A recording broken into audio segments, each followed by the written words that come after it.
안녕하세요. 책한민국입니다. 오늘 소개할 책은 내면 치유. 지은이는 융 푸에블로. 전 세계 300만 명이 넘는 팔로워를 보유한 인플루언서로 그의 책은 전 세계 25개 이상의 언어로 번역되었으며 100만 부 이상 판매되었다. 무엇이든 강하고 오래 지속되려면 튼튼한 기초가 필요하다. 개인의 진화도 비슷한 방식으로 작동한다. 자해는 내면과 외면을 모두 성공적으로 구축하는 데 바탕이 되는 첫걸음이다. 어떤 대가를 치르더라도 나를 우선시하는 태도로 자해를 이해하는 사람이 있다. 하지만 오로지 자기 자신만을 생각하다 보면 함정에 빠질 위험이 있다. 모든 상황에서 나를 우선시하면 다른 사람의 행복을 무시하게 되고 점점 더 자기중심적이 되어 극단적인 사람이 될 수 있다.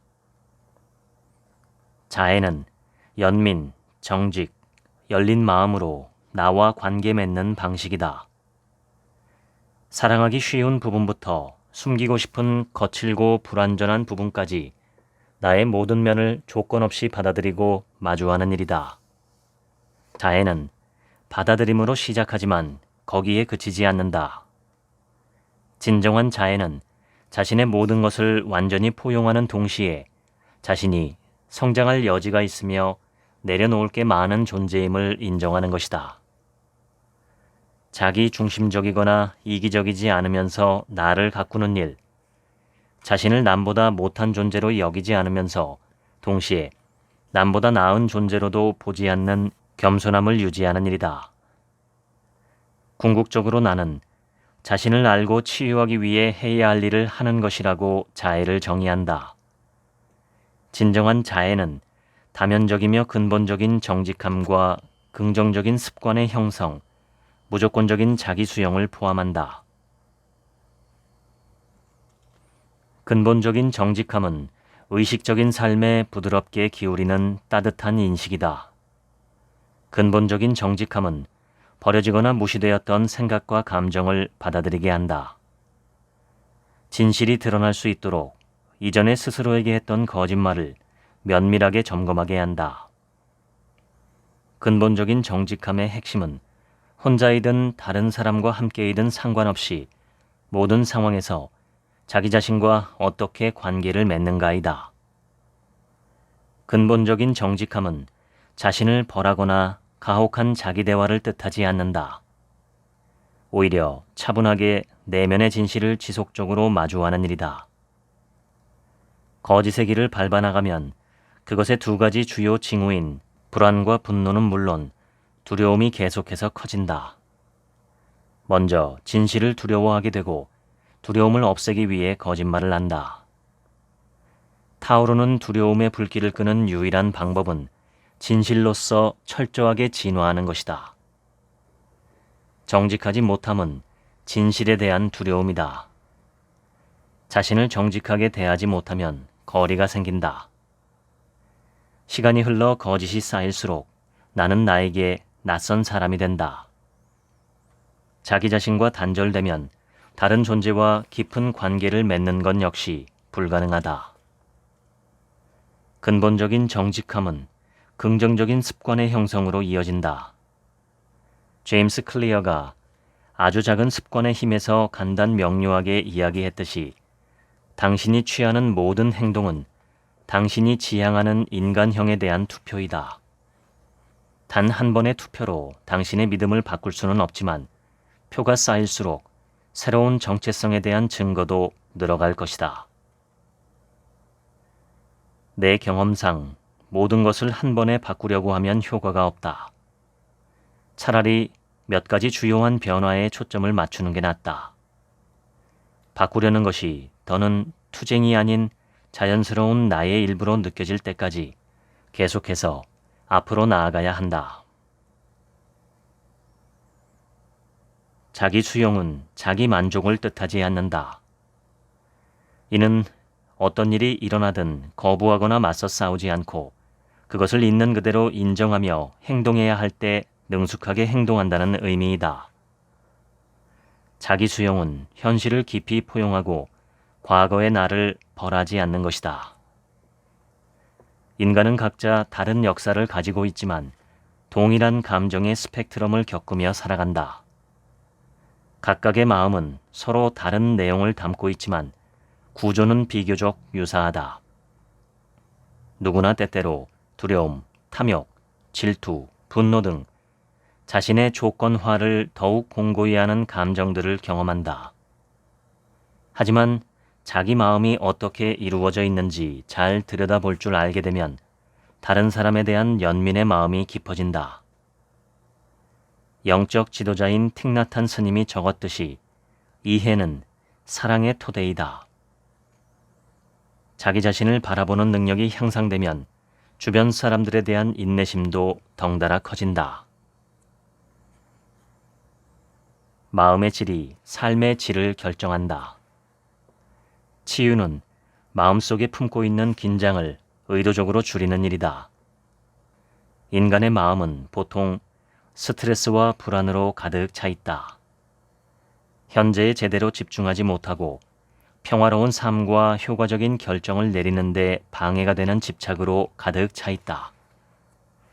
오래된 패턴을 그대로 방치하면 마음은 계속해서 반응하고 끊임없이 자동 조종 모드로 작동한다.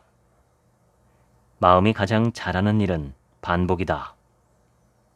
치유는 탐험가가 되고자 하는 의지, 알아차림으로 길을 비추어 나라는 존재 안에 있는 광대한 내면의 숲으로 들어가고자 하는 의지에서 시작된다. 내면으로 주의를 돌릴 때 깊은 치유와 정서적 성숙이 시작된다. 도망치거나 감정을 억누르지 않고 삶의 우여곡절을 헤쳐나가면서 자신을 직시하는 능력은 나에 대한 이해를 높여준다.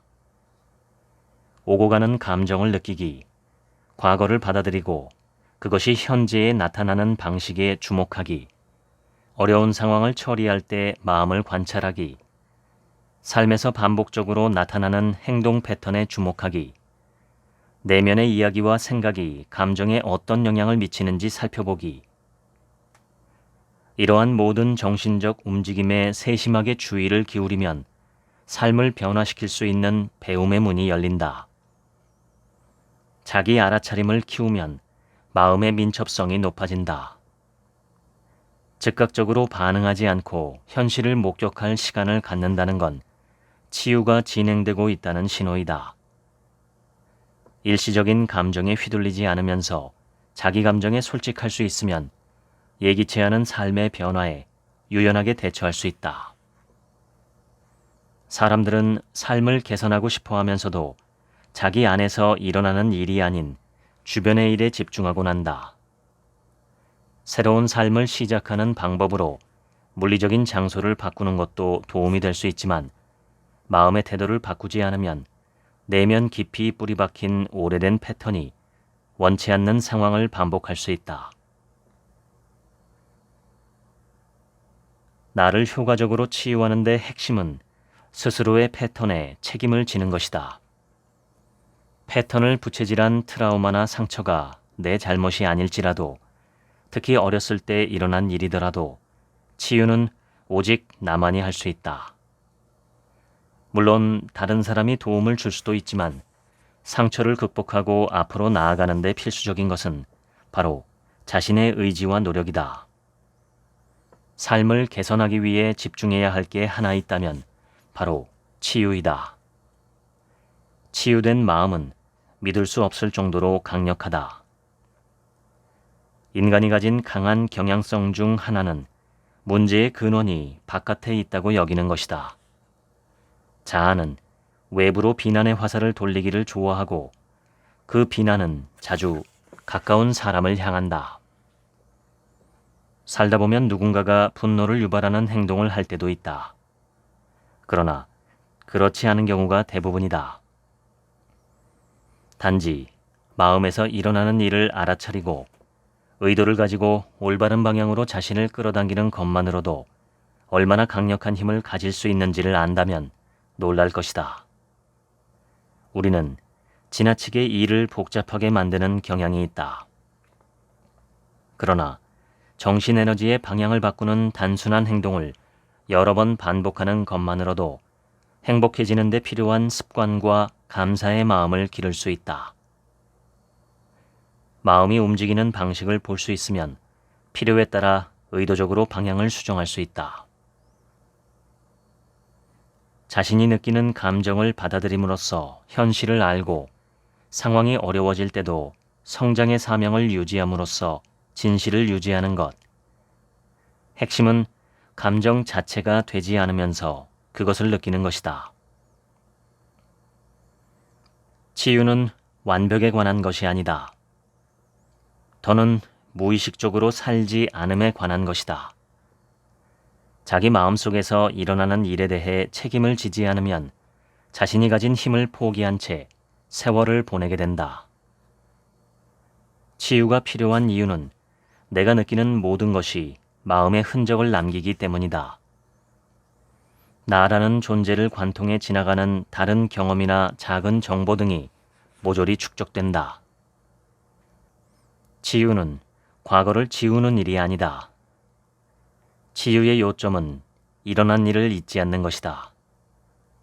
힘든 순간에 대한 오래된 기억은 깊은 치유가 일어난 후에도 다시 떠오를 수 있다. 그러나 그런 기억이 떠오를 때 반응하는 방식은 달라질 수 있다. 반응의 강도가 약해진다면 진정한 진전이 이루어지고 있는 것이다. 과거를 반복하는 대신 그 덫에서 빠져나와 다른 결정을 내리고 방어적인 감정 대신 다른 감정을 느낄 수 있다. 과거에 겪은 어떠한 상처도 치유되지 않는 것은 없다. 명상은 마음이 끝없이 요동치며 반응하게 내버려 두는 대신 평정심을 기르는 법을 가르쳐 주었다. 마음이 고통과 걱정, 불안으로 가득 차 있던 예전의 나는 이미 오래전에 사라졌다. 이는 진정한 승리처럼 느껴진다. 잠재의식은 오래된 패턴을 버리거나 새로운 패턴을 습득하는 능력이 있다. 인간의 마음은 평생토록 유연하고 변화무쌍한 상태를 유지한다. 그래서 격렬하게 반응할 때마다 그것은 나의 현재와 잠재적인 미래에 흔적을 남긴다. 인간은 한시도 같은 상태로 머물 수 없다. 진정한 존재의 핵심은 변화이다. 커다란 오해 중 하나는 반응이 나의 생각이나 다른 사람이 나에게 하는 행동에 따른 것이라는 믿음이다. 마음이 너무 빨리 움직여서 겉보기에는 그렇게 보일 수 있다. 특히 마음에서 떠오르는 생각은 몸의 감각과 동시에 발생한다. 즉, 반응은 생각이 아니라 느낌에 따른 것이다. 좋아하는 걸 생각하거나 듣거나 맛보거나 만지면 몸이 즐거움을 느낀다. 그러면 그 느낌에 갈망으로 반응해서 기분 좋다고 느껴지는 것이면 무엇이든 점점 더 원하게 된다. 하지만 필연적으로 그것은 무상할 수밖에 없다. 분명 다른 사람은 나에게 해로운 영향을 끼칠 수 있다. 자기 자신이나 다른 사람에게 해를 끼칠 수 있는 잠재적인 위험에 처했을 때는 피해를 예방하기 위해 강력하고 의도적인 조치를 취해야 한다. 그러나 외부의 사물이 감정을 결정하는 게 아니라 내가 느끼는 것을 인지하고 반응하는 과정이 마음 안에서 일어나고 있음을 이해하는 일이 중요하다. 처음 보이는 즉각적인 반응이 내가 어떤 사람인지 말해주지 않는다. 이후에 어떻게 대응하기로 했느냐가 내가 얼마나 성장했는가에 대한 진정한 통찰을 제공한다. 윗바사나의 가르침에 따르면 인간에게 불만족이 만연한 것은 가래 때문이며 누구든지 가래를 뿌리 뽑고 완전한 해방을 이룰 수 있다. 치유와 해방은 같은 길을 따른다. 정신적인 고통은 반사적이고 통제되지 않은 반응에서 비롯되기 때문이다. 진정한 치유는 이러한 반응의 강도를 완화하는 데 도움이 된다. 만약 누군가가 이 길을 온전히 걸어가기로 한다면 마침내 그는 완전한 괴로움의 소멸에 다다를 것이다. 이 책의 초점은 치유다.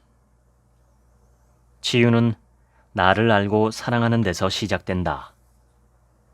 내가 얼마나 많은 짐을 들고 다니는지 보고 느끼는 순간 비로소 내려놓을 때가 되었음을 분명히 알게 된다. 모든 것은 시작과 끝이 있다. 나는 치유 과정에서 슬픔과의 투쟁을 반복했다. 치유가 시작되면 이따금 표면적으로는 현재 상황 때문인 것처럼 여겨지는 강렬한 감정이 촉발되는데 사실 그 감정은 과거에서 온 것이다. 훗날 나는 내면에서 슬픔이 일어날 때마다 마음이 비워지고 있음을 깨달았다. 지금도 가끔 슬픔이 찾아오지만 예전처럼 압도적인 무거움으로 다가오지는 않는다. 내려놓음의 본질은 지금 이 순간을 깊이 받아들이는 것이다. 있는 그대로 받아들일 수 있으려면 기대하는 마음을 버려야 한다. 과거를 치유하는 동안에도 마음을 짓누르는 짐은 계속해서 나타나 과거의 행동으로 돌아가는 잠재적인 길로 우리를 유혹할 테지만 현재에 익숙해지면 힘든 일이 있을 때 마음에 끊임없이 떠오르는 새로운 길로 관심을 돌릴 수 있다. 이는 과거를 억압하거나 무시하는 게 아니다. 과거보다 현재를 존중함으로써 오래된 방식으로 행동하려는 힘을 약화하는 일이다. 삶은 그리고 미래는 내가 정신적 에너지를 어디에 어떻게 집중하느냐에 따라 달라진다. 인간은 마음의 긴장을 놓지 않고 무의식적으로 그것을 붙들고 있으려는 경향이 있다. 인간으로서 존재하는 데 따르는 가장 큰 어려움 중 하나는 우리가 반응할 때마다 행동과 감정의 패턴이 잠재의식에 깊이 각인되어 끊임없이 축적된다는 사실이다. 몇 번이고 내려놓아라. 오래된 패턴이 나를 자꾸만 과거로 끌고 가려 할 때, 마음속 이야기가 거세게 소용돌이 칠 때, 또 다른 문제가 마음에 더해질 때마다 내려놓아라. 치유는 반복 속에 피어난다. 곧 평화에 익숙해질 것이다. 반응은 대체로 충동적이다. 감정이 폭발할 때 우리는 지금 행동이 미래의 유사한 상황이 발생할 때 느낄 감정을 증폭할 뿐이라는 사실을 깨닫지 못한 채 즉각적으로 감정을 자극하고 강화한다.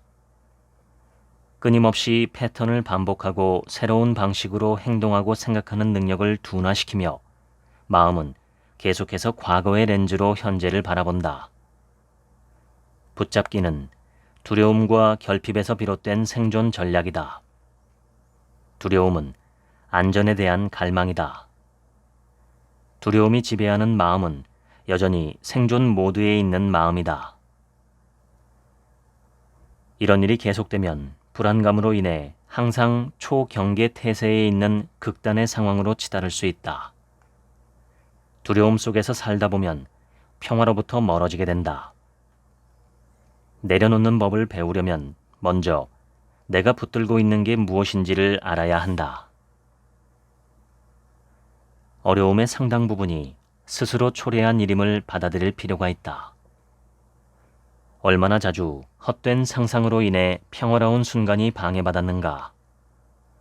얼마나 자주 갈망하는 마음이 눈앞의 풍요를 온전히 즐기지 못하도록 가로막았는가.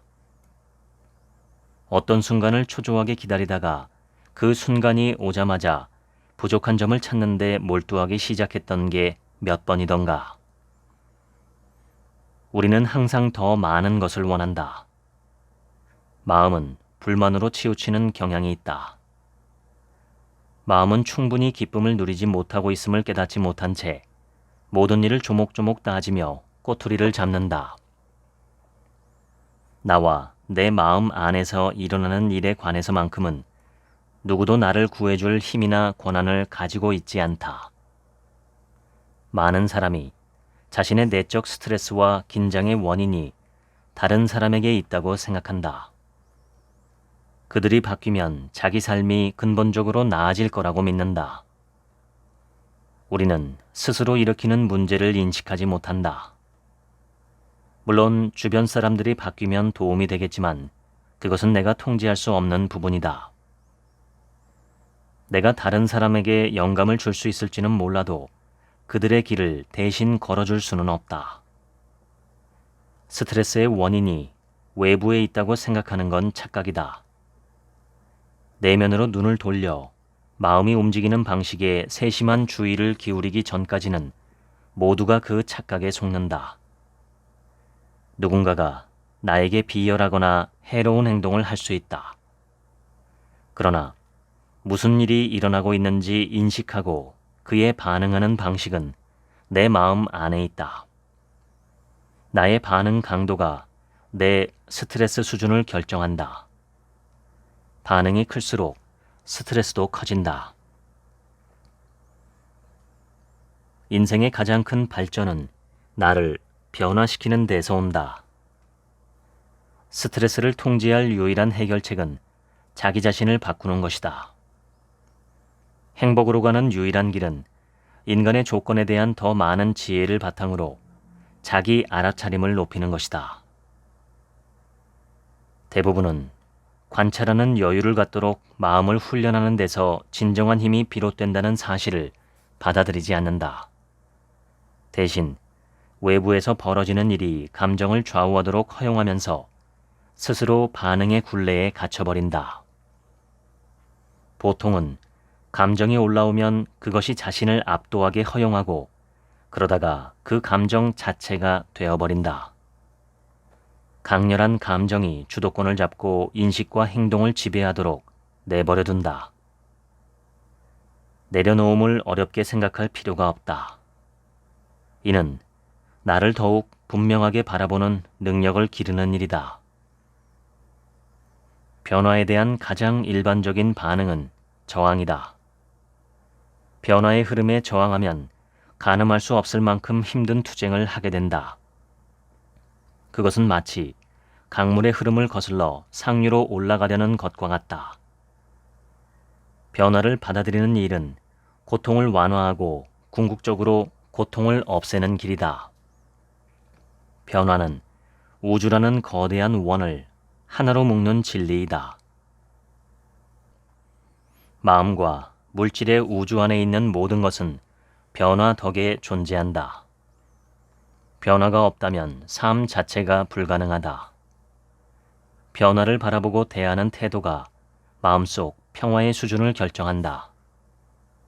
만약 모든 것이 고정불변한다면 세상에 새로울 게 없을 것이다.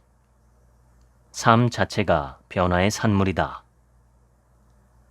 정신의 가장 해로운 적 중 하나는 변화와의 싸움이다. 마음속 긴장의 상당 부분은 삶의 즐거움을 놓지 않고 그대로 유지하려는 집착에서 비롯되는데 이는 결국 변화라는 벽에 부딪힐 수밖에 없다. 시간을 멈추거나 순간을 지우는 일은 불가능하기 때문이다. 내려놓아야 할 건 내려놓아야 한다. 최근 어떤 사람이 나에게 물었다. 당신이 삶에서 배운 것을 한 단어로 요약한다면 무엇인가요? 늘 고민해왔던 질문이기에 바로 대답할 수 있었다. 무상입니다. 변화는 내 인생의 가장 큰 스승이었으며 변화에 대한 거부는 내가 느낀 슬픔의 가장 큰 원인이었다. 마음과 물질의 역사를 보면 모든 것에는 시작과 끝이 있다. 끝남이 인생의 아름다운 순간을 망쳐버릴 거라는 두려움은 직관적이지 않다. 변화의 진리를 받아들이고 살아가면 좋은 것은 전부 더 밝아지고 힘든 것은 다 견딜 수 있게 된다. 대다수 사람의 인식은 과거로 물들어 있고 언제든 반응은 반복되어 나타날 준비가 되어 있다. 마음은 너무도 빠르게 움직인다. 그래서 실제로는 과거의 경험이 현재의 감정을 좌우하고 있음에도 마치 스스로 진지하게 결정한 일인 것처럼 느낀다. 충동적인 행동이 나라는 생각을 버리고 진정성을 기르는 데 집중하자. 의도적이라는 건 진정성이 있다는 말과 같다. 의도를 통해 진정한 자기 모습을 드러낼 수 있다. 과거의 내가 현재의 생각과 말과 행동을 지배하게 내버려 두면 주어진 삶을 온전히 살지 못한다. 과거의 힘을 실을수록 지금의 나는 정체된다. 익숙함 때문에 과거에 기대는 일이 쉽고 편하게 느껴질지 모르지만 궁극적으로 이는 현재의 삶에 전혀 도움이 되지 않는다. 삶이라는 강물은 우리가 변화를 받아들이는 쪽으로 움직이길 바란다. 무언가가 특정한 방식으로 이루어지길 바라는 끊임없는 갈망의 마음 상태가 바로 집착이다. 집착이라는 단어는 서양의 기본 상식이나 현대 심리학에서 말하는 애착과는 전혀 다른 의미이다. 마음을 힘들게 하는 집착은 갈망으로 인해 생겨나며 2600년 전 붓다가 깨달았듯이 이는 고통의 씨앗이다. 갈망은 마음을 긴장으로 가득 채우고 지금 이 순간에 온전히 존재하지 못하게 한다. 상처와 집착은 하나로 묶여 있다. 붙들고 있는 마음이 가벼울수록 상처가 덜하고 붙들고 있는 마음이 무거울수록 어려움에 부딪히거나 무언가를 잃었을 때 더욱 심한 정신적 고통을 겪게 된다. 인간의 마음은 단순히 정보를 받아들이기만 하는 게 아니라 정보를 평가하고 그것과 긴장 관계를 형성한다. 마음은 끊임없이 마주치는 사물에 대한 이미지를 만들어내고 그 이미지들을 특정한 이야기로 묶는다. 좋아하는 것만이 아니라 싫어하거나 혐오감을 느끼는 것에도 깊이 집착할 수 있다. 집착은 매력적이다. 갈망하는 것을 곁에 가까이 두고 자신이 선택한 이야기를 열정적으로 변호하면 안전하게 느껴지기 때문이다. 그러나 집착은 환상이다. 우리가 만들어내고 의존하는 대부분의 정신적 이미지는 진실이 아닌 이야기에 기반하기 때문이다. 더 좋은 물질적 대상을 얻거나 더 높은 경력에 도달하거나 더 많은 사람이 나를 사랑과 존경의 눈빛으로 바라본다면 행복해지리라 믿는다. 하지만 그 끝에 기다리고 있는 건 불만과 더 큰 갈망뿐이다. 집착은 우리가 가진 거대한 패턴, 틀림없이 가장 큰 패턴 중 하나이다. 진정한 안전감은 무상을 마음 깊이 받아들일 때 비로소 찾을 수 있다. 모든 집착은 무상에 대한 일종의 반항이다. 내가 통제할 수 있는 건 나의 행동뿐이며 다른 사람이나 상황이 특정한 방식으로 존재하기를 바라는 마음은 실현되기 어렵다. 우리는 모두 연결되어 있고 크든 작든 서로에게 영향을 미치는 게 사실이지만 세상에서 제일 가는 부자라고 할지라도 주변의 모든 상황과 사람을 마음대로 통제할 수는 없다. 모든 것은 항상 변하기에 내가 가진 갈망을 충족시킬 기회는 거의 없다. 따라서 갈망에 끌려다니면 상상 속에서 너무 많은 시간을 허비하게 되고 지금 이 순간을 살아갈 시간이 부족해진다. 삶의 우여곡절은 통제할 수 없으며 원하든 원치 않든 인생에는 파도가 치기 마련이다. 앞으로의 삶이 어떻게 흘러갈지 아무도 알 수 없지만 누구라도 그 길이 늘 행복하거나 즐겁기만 할 수는 없음을 안다. 살아있음에 따라오는 불만족의 요소가 있기 때문이다. 앞으로 나아가는 유일한 길은 내려놓음이다. 고통이 깊을수록 몇 번이고 내려놓아야 한다. 무엇에도 집착하지 않으면 상처받을 일이 없다. 어디에도 집착하지 않을 때 커다란 행복이 찾아온다. 내가 사랑하는 것과 사랑하는 사람들, 그 모든 것이 변한다. 당분간은 나와 함께할 테지만 결국 다른 모든 존재와 마찬가지로 그것들도 사라질 것이다. 이러한 변화의 진리를 받아들이면 내려놓음이 더욱 명료해진다.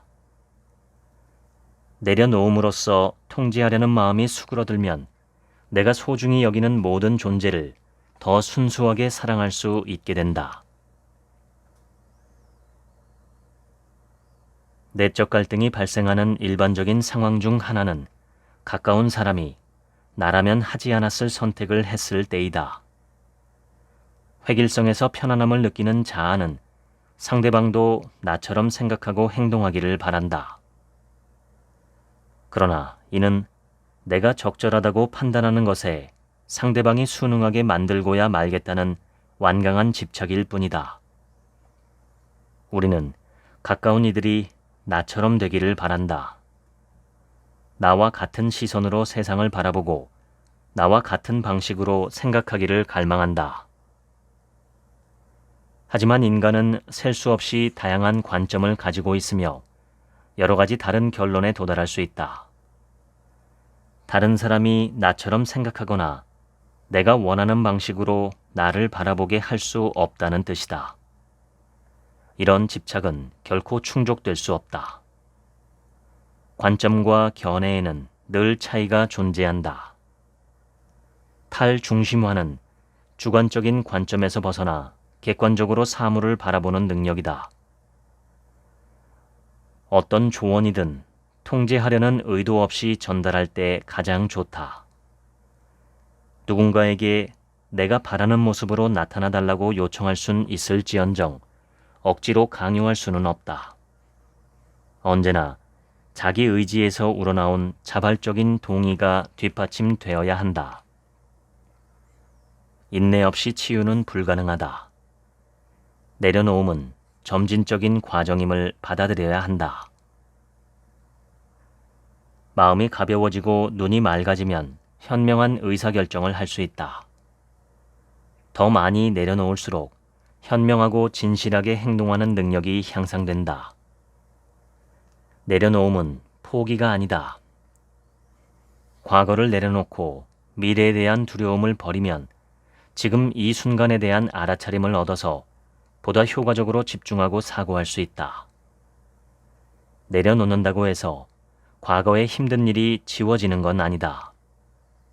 핵심은 이러한 생각에 대한 집착을 해체하는 것이다. 내려놓는다고 해서 비정해지는 건 아니다. 오히려 내려놓음은 자기 중심성을 줄여서 훨씬 더 큰 힘을 가진 무조건적인 사랑이 존재감을 드러내게 한다. 누구도 나를 대신할 수 없다. 지금 이 순간이 혁명의 장소다. 갈망과 혐오는 인간의 생각과 말, 행동의 가장 큰 동기다. 붓다는 가르침을 통해 이를 분명히 지적했다. 하지만 그것이 인간의 전부는 아니다. 탐욕과 두려움과 증오는 우리의 본성이 아니다. 이러한 특성은 인간의 습관, 즉 과거 세대와 과거 경험으로 인해 각인된 조건화된 행동이다. 습관은 영구적이지 않고 본질적이지도 않다. 진정한 인간 본성은 내가 최고의 모습으로 존재하는 걸 가로막는 모든 패턴, 오래된 고통, 혼란 속에서도 밝게 빛나는 그 무엇이다. 그것은 사랑, 명료한 정신, 창의성, 과거로 인해 알게 되었지만 더는 그것에 짓눌리거나 지배받지 않는 삶에 대한 열정이다. 붓다 시대에 앙굴리말라라는 야만적인 살인마가 살고 있었다. 앙굴리말라는 999명을 살해한 뒤 1000번째 희생자를 찾고 있었다. 붓다를 만난 앙굴리말라는 붓다를 죽이려 했지만 그러지 못했다. 오히려 붓다의 가르침을 들은 후 명상과 탈조건화 과정을 받아들임으로써 새롭게 거듭났다. 앙굴리말라는 자기 자신에 대해 배웠고 자연의 깊은 진리를 꿰뚫어 보았다. 이 이야기는 인간의 두 가지 중요한 측면을 강조한다. 하나는 끔찍한 행동을 저지르는 사람도 완전히 길을 잃거나 영구적으로 위험한 존재는 아니라는 것이다. 모든 사람은 다른 사람에게 해를 끼치는 행동에서 벗어나고 개인의 안녕에 도움이 되지 않는 패턴을 멈추기 위한 대변화를 이룰 수 있는 선천적인 능력을 가지고 있다. 다른 하나는 인간이 가진 거친 기질만으로 온전히 나를 정의할 수 없다는 것이다. 나를 둘러싼 겉껍질은 두껍고 그것이 해롭거나 방어적인 행동을 유발하지만 그 아래에는 내가 찾아주길 기다리는 애정어린 명료함으로 가득한 광대한 웅덩이가 있다. 누구든지 오래된 조건화를 치유하는 데 도움이 되는 자기만의 길을 찾을 수 있다. 자신의 패턴을 이해하고 어떤 상황에서 패턴이 나오는지 인식하면 그것이 가진 힘을 상당 부분 약화할 수 있다. 인식은 과거의 정보로 가득 차 있으며 현재 무슨 일이 일어나고 있는지 이해하기 위해 끊임없이 새 경험을 옛 경험과 일치시킨다. 이렇게 할 때마다 과거와 같은 방식으로 반응하게 되는 경로가 만들어진다. 즉, 인간의 습관은 패턴의 총합이다. 반면 진정한 인간 본성은 패턴의 지배를 받지 않는 마음이다. 여기에는 여전히 올바른 결정을 내리는 데 도움이 되는 과거의 정보가 포함되어 있지만 더 이상 그것이 통제권을 갖지 않는다. 당장 방어적인 태세를 취하기보다 상황에 뛰어들지 않으면서 무슨 일이 일어나고 있는지 관찰하는 경향이 있다. 오래된 패턴을 그대로 두면 마음이 반응성을 유지하고 계속해서 나를 자동조종 모드로 움직이게 만든다. 마음이 가장 잘 알고 잘하는 일은 무의식적인 반복이다. 특히 어려운 상황에 처할 때면 재빨리 생존 모드가 발동되고 이는 맹목적인 행동으로 이어진다. 예수는 광야에서 40일 동안 깊은 묵상을 하고 의심을 극복했다. 붓다는 모든 조건화로부터 완전히 자유로워질 때까지 6년간 다양한 기법으로 수련했다. 두 성인의 방식은 달랐지만 결과는 비슷했다. 자기 성찰을 통해 내면의 진실, 각자의 내면에 실제하는 진실과 연결됨으로써 무한한 사랑의 존재가 되었고 무아의 자유를 경험했으며 탁월한 지혜에 도달할 수 있었다. 이러한 성인들의 사례는 내 안에도 동일한 잠재력이 있음을 일깨워준다. 비록 성찰의 길로 발을 들이기까지 시간이 걸릴지라도 일단 한번 시작하면 삶을 근본적으로 더 나은 방향으로 변화시키는 진전을 이룰 수 있다. 마음이 한결 가벼워지고 트라우마가 줄어들고 오래된 습관에 덜 지배되는 탈조건화 작업을 할 때 인간 본성이 더 뚜렷하게 드러난다. 최고의 나로 거듭나는 비결은 반복이다. 나와 다른 사람에게 사랑을 실천하자. 나의 관점에서 벗어나 다른 사람이 어떻게 바라보는지 살펴보자. 다른 사람의 성공을 의도적으로 기뻐하자. 감사하는 시간을 갖자. 그러면 마음이 정말 그렇게 될 것이다. 자기 알아차림을 활용하면서 눈앞에 닥친 모든 어려움에 예전과 같이 반응하지 않으면 나와 다른 사람에게 사랑과 연민을 느끼기가 훨씬 쉬워진다. 그리고 나는 물론 다른 사람을 제대로 볼 수 있게 된다. 나에 대한 이해가 깊어지면 실수했다고 해서 스스로를 벌주려는 경향이 줄어든다. 또한 다른 사람들이 그들만의 패턴으로 어려움을 겪고 스스로에 대해 배워가며 삶을 헤쳐나가는 모습을 보면서 자연스럽게 연민을 느끼게 된다. 나 역시 그러한 길을 걸어왔고 그 과정이 얼마나 힘든지 알고 있기 때문이다. 정서적 성숙은 자기 관점 밖에서 세상을 바라보는 힘을 준다. 다른 사람의 입장에 서서 그들의 상황을 바라보는 일은 적극적인 형태의 연민이다. 나를 잘 알지 못하면 주변 사람들을 깊이 사랑하고 이해할 수 없다. 자기 연민이 없으면 다른 사람을 대하기가 어려워진다. 흥분, 쾌락, 또 다른 자극만을 추구하는 관계는 피상적인 경향이 있으며 오래가지 못한다. 다음은 정서적으로 성숙한 삶을 만들어가는 데 특히 도움이 되는 몇 가지 기본적인 방법이다. 1. 모든 논쟁에 뛰어들거나 모든 문제에 대해 자기 의견을 말할 필요는 없다. 말하기 전에 왜 그 말을 하고 싶은지 이해하는 시간을 갖는 것이 중요하다. 2. 강한 결단력을 발휘하라. 내 인생에서 가장 큰 변화를 가져온 치유법 중 하나는 변화를 결심한 순간 내렸던 치유의 길을 고수하리라는 다짐이었다. 누구든 상황이 어떻든 이 길로 가고자 하는 나를 막을 수 없다. 이 길이 나에게 최선이며 더 이상 행복을 위태롭게 하지 않을 것이다. 이러한 강인한 결단력은 내가 매일 일상적으로 명상을 하고 글쓰기를 업으로 삼는 데 도움이 되었다. 3. 비슷한 감정은 서로 끌어당긴다는 사실을 명심하라. 감정은 비슷한 감정을 끌어당기며 내가 대인관계에서 다른 사람에게 주는 감정은 다시 나에게로 돌아온다. 4. 책임감을 가지고 행동하라. 치유와 행복에 대한 책임을 받아들이는 일은 상상 이상으로 어렵지만 이는 내면의 평화, 정신적 명료함, 지속 가능한 행복으로 이어질 수 있는 유일한 길이다. 마음에서 긴장이 느껴질 때마다 이를 다른 사람의 탓으로 돌리면 실질적인 행복이나 진정한 평화를 느끼기 어려워진다.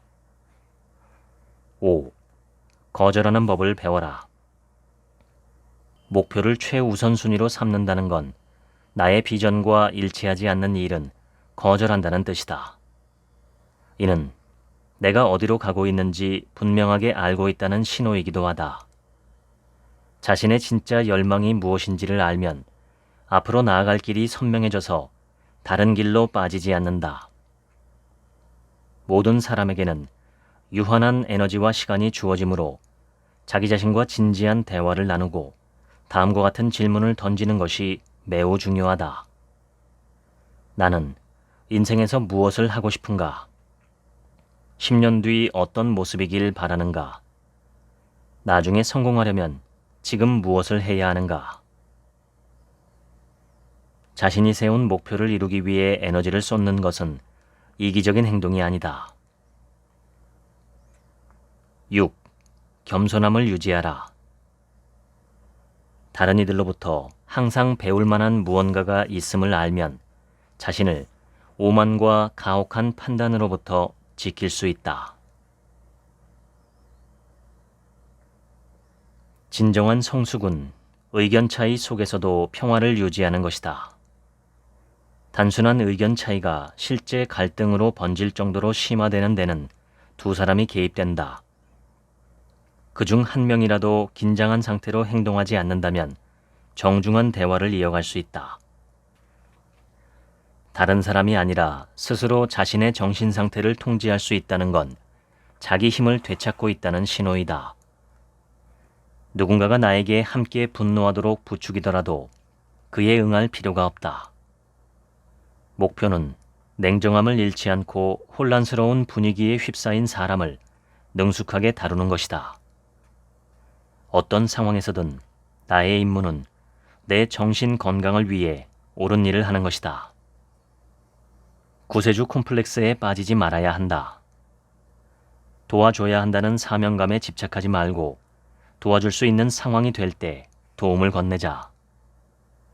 모두를 구하는 것이 나의 일은 아니다. 치유에 대해 생각할 때 사람들은 종종 상처와 트라우마를 입기 전으로 돌아가고 싶다는 생각을 한다. 겉보기에는 치유가 나를 원래 상태로 되돌리는 일처럼 보일 수 있다. 하지만 더 깊이 들여다보면 나는 항상 변하고 있음을 알 수 있다. 즉, 과거의 나는 기억으로만 남아있을 뿐 진정으로 돌아갈 수 있는 사람이 아니다. 인생은 매 순간 앞으로 흐른다. 지금 이 순간은 조금 전 과거와 비슷해 보이지만 근본적으로 같지는 않다. 고정된 정체성은 삶을 더 힘들게 만든다. 자아를 변하지 않는 무언가로 여기는 일은 존재를 관통하는 자연스러운 변화의 흐름을 거스르는 일이다. 새로운 습관을 만들고 새로운 아이디어나 관점을 개발하고 과거의 존재 방식을 버림으로써 변화를 위한 공간을 마련하면 인생의 고난을 헤쳐나가는 데 도움이 된다. 또한 유연한 정체성은 번영과 성장, 나의 새로운 면을 발견하는 데도 도움이 된다. 나를 지금 그대로 유지하려 하거나 예전의 모습으로 돌아가려는 시도는 일종의 집착이다. 이것은 안정감을 주기보다 정신적 긴장을 유발한다. 내가 할 수 있는 유일한 선택은 변화를 받아들이고 그것이 나의 진화에 영감을 주도록 하는 것이다. 최고의 나는 편안하게 살아온 사람이 아니다. 최고의 나는 큰 시련의 과정과 그 이후에 탄생한다. 나는 일시적이다. 무의식적으로 과거의 자아에 매달리려고 할 때 흔히 내면의 투쟁을 느끼곤 하는데 이는 과거의 나야말로 내가 가장 잘 아는 대상이기 때문이다. 인간은 안전한 영역을 갈망하고 미지의 영역을 두려워한다. 인식의 상당 부분은 과거의 경험에 의해 좌우된다. 따라서 기억의 의지에 끊임없이 평가하지 않고 상황을 있는 그대로 보고 받아들이는 일은 상당히 낯설게 느껴진다. 현재의 인식을 집중하려면 의도적인 행동이 필요하다. 치유의 여정에서 성숙함을 기른다는 것은 짧은 시간 동안일지라도 계속해서 나를 내려놓아야 한다는 사실을 마음속 깊이 받아들임을 의미한다. 인간은 끊임없이 변하지만 변화의 강이 흘러갈 방향을 제시할 수 있다면 그 변화는 매우 분명해질 것이다. 나는 역사책을 사랑하고 주로 역사책만 읽는 사람이었다. 하지만 명상을 하다 보니 새로운 면이 나타났다. 논픽션과 문학 작품 등 다른 장르에 대한 관심이 커지기 시작했고 어린 시절 좋아했던 공상 과학 소설에 대한 사랑도 다시 피어났다. 이제 나는 무엇을 좋아하는지 엄격하게 분류하기보다 순간순간 직관적으로 드는 느낌을 따르려고 노력한다. 진화에 열려있는 유기적인 자세로 나아갈 수 있으면 자연의 흐름에 적응하는 데 도움이 된다. 자연은 변한다. 변함없이 늘 그대로인 것은 아무것도 없다. 충분히 깊이 들여다보면 언제나 움직임을 발견할 수 있다. 이러한 자연의 법칙은 나의 정체성에도 똑같이 적용된다. 나의 존재는 영구적인 운동 상태에 있다. 한시도 정적이었던 적이 없으며 심지어 나의 가장 미묘하고 핵심적인 부분에서도 역동적인 움직임이 있다. 한순간에 나와 세상에 대해 알고 있는 것이 바뀔 수 있다. 성장은 창조와 파괴의 과정이다. 과거의 내가 쇠퇴하고 사라짐에 따라 새로운 내가 끊임없이 형성된다. 과거의 잔재에 매달리는 것은 현재의 도달을 지연시킬 뿐이다. 나에게 익숙하고 선호하는 범주를 넘어서려다 보면 이상한 기분이 들 수도 있다. 과거의 삶에서 벗어났음을 깨달을 때 심지어 길을 잃었다고 느낄 수도 있다. 이러한 순간에 새롭게 좋아할 만한 것, 나를 표현하는 새로운 방식, 새로운 열망을 가져도 괜찮다는 사실을 떠올리면 도움이 된다. 성장을 완전히 받아들이기 위해서는 미지의 세계로 기꺼이 모험을 떠나야 한다. 모든 생각과 견해를 내려놓고 받아들일 준비가 되었을 때 비로소 지혜는 찾아온다. 과거에 사로잡힌 인식과 판단 없이 나를 관찰할 준비가 되어야만 지혜의 영역으로 들어갈 수 있다. 시대를 초월한 지혜는 모든 것을 내려놓음으로써 나를 한 걸음 더 멀리 나아가게 만든다.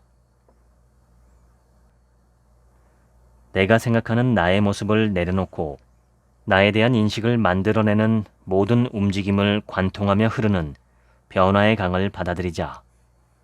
그러면 지혜가 나를 자유로 인도할 것이다. 속도를 늦추며 반응을 관리하라. 속도를 늦추며 직관에 귀 기울여라. 속도를 늦추며 에너지를 회복하라. 속도를 늦추며 지금 순간에 머물러라. 속도를 늦추며 나의 진실을 느껴라. 모든 인류를 일깨우고 싶다면 먼저 자신의 모든 것을 일깨워라. 세상의 고통을 없애고 싶다면 먼저 자기 안에 있는 어둡고 부정적인 것들을 제거하라. 진정으로 자기 자신에게 주어야 할 가장 큰 선물은 스스로의 변화이다. 노자. 증오는 증오를 쫓아내지 못한다. 오직 사랑만이 증오를 물리친다. 이것이 법이다. 오래되고 무궁무진한 법이다. 법구경. 지금까지 내면 치유 읽어드렸습니다. 지금부턴 제 얘기입니다. 오늘 소개한 책의 부제는 지금 이 순간 나와 마주할 때 달라지는 것들입니다. 우리는 흔히 내가 나를 가장 잘 안다고 생각하지만 사실 나를 가장 잘 모르는 사람이 나 자신인 경우가 많습니다. 내가 나인데 내가 나를 잘 모르는 모순적인 상황이 우리의 삶을 지배하는 경우가 많죠. 그런데도 안다고 확신하기 때문에 끝내 나를 모르게 됩니다. 나를 알려면 나를 관찰하고 탐구하고 사유하는 방법밖에는 없습니다. 오늘 소개한 책의 저자는 명상을 통해 자기 자신을 더 잘 알게 되고 평온한 마음과 행복, 그리고 더 현명하게 살아갈 수 있는 힘을 얻었다고 말합니다. 인생은 한 번뿐이기 때문에 너무나 소중합니다. 설령 힌두교나 불교에서 말하는 윤회가 있다고 해도, 혹은 기독교나 이슬람교에서 말하는 천국과 지옥이 있다고 해도, 그 어떤 경우에도 내가 지금의 나로서 인생을 살아가는 경험은 이번 생 단 한 번뿐입니다. 그래서 삶은 그냥 살면 안 되고, 막 살아도 안 되고, 대강 살아도 안 되고, 휘둘리며 살아도 안 됩니다. 삶을 잘 살지 못한 것에 대한 책임은 전적으로 나에게 있기 때문입니다. 비록 살아가면서 남 탓을 할 수 있고 세상 원망을 할 수 있지만 누구나 세상을 떠날 때쯤이면 깨닫게 됩니다. 자신의 삶이 요 모양 요 꼴이었던 것은 결국 내 탓이 컸구나 하고 말이죠. 그래서 임종하는 대부분의 사람들이 후회하는 것들은 내가 어찌할 수 없었던 시대적 환경이나 상황적 제약 조건들이 아니라 내가 내 삶을 제대로 살지 않았다는 것입니다. 훨씬 더 나은 삶을 살 수 있었다는 것을 죽음 직전에서야 직시하는 것이죠. 그렇게 할 수 있는 까닭은 죽음이라는 삶의 종점을 확연하게 인지하기 때문입니다. 나에게 내일이 없다는 것을 분명하게 알게 되면 사람은 진지하게 삶을 성찰하게 됩니다. 죽기 직전에라도 그런 성찰을 할 수 있다는 것은 다행이지만 참 안타까운 일이죠. 내 인생이 얼마나 꼬였든, 내 나이가 얼마나 많든, 이미 얼마나 심하게 내 삶이 망가져버렸든 상관없이 당장 지금부터라도 제대로 살기 시작할 수 있습니다. 그리고 그것은 삶에 대한 성찰과 나에 대한 성찰에서부터 시작합니다. 일반적인 사람에게는 모두 정신과 이성이 주어져 있지만 모든 사람이 성찰을 하지는 않습니다. 정신과 이성을 활용해서 나의 욕심과 욕망과 동물적 본능을 충족하는 데 충실한 사람이 훨씬 더 많습니다. 내 마음과 정신과 이성을 사용해서 나에 대한 성찰과 삶에 대한 성찰을 한다는 것은 정신적 측면에서 한 단계 더 높은 인생을 살기 시작하는 것입니다. 그래서 아마 소크라테스가 성찰하지 않는 삶은 살 가치가 없다고 말했는지도 모르겠습니다. 성찰하지 않으면 인간과 동물의 차이가 옅어집니다. 우리는 다른 어떤 동물도 갖지 못한 정신이라는 뛰어난 특성이 있는 존재인데 그 씨앗을 잘 가꾸고 살려내어서 더 뛰어난 정신적 존재로 혹은 영적 존재로 진화할 의무가 주어져 있습니다. 모든 생명은 진화합니다. 그리고 온 세상이 그 진화를 도와주지요. 인간으로 태어나서 마음과 정신의 성찰과 성장을 하지 못하는 것만큼 안타까운 일도 없습니다. 그것을 도와줄 선생과 방법들이 이미 어느 정도 세상에 주어져 있는데도 말이죠. 글피인 8월 18일 일요일 오후 1시부터 4시간 동안 흔들리지 않는 마음이라는 주제로 공개 강의가 있습니다. 자신의 마음과 정신을 업그레이드하면 마음은 한결 평안해지고 현명해지며 삶의 기쁨과 보람은 커집니다. 사람 중에 누구도 완성된 존재 혹은 완벽한 존재는 없기 때문에 누구에게나 개선의 여지는 있습니다. 두루 스승을 찾아 배움을 놓지 않는 것이 탁월한 삶을 사는 좋은 방법이라고 생각합니다. 영상 더보기 버튼을 누르시면 신청 링크가 있으니 그날 오셔서 자신의 마음을 점검해보는 계기로 삼아보시면 어떨까요? 지금까지 책 한민국의 하루치 생각이었습니다. 들어주셔서 감사합니다.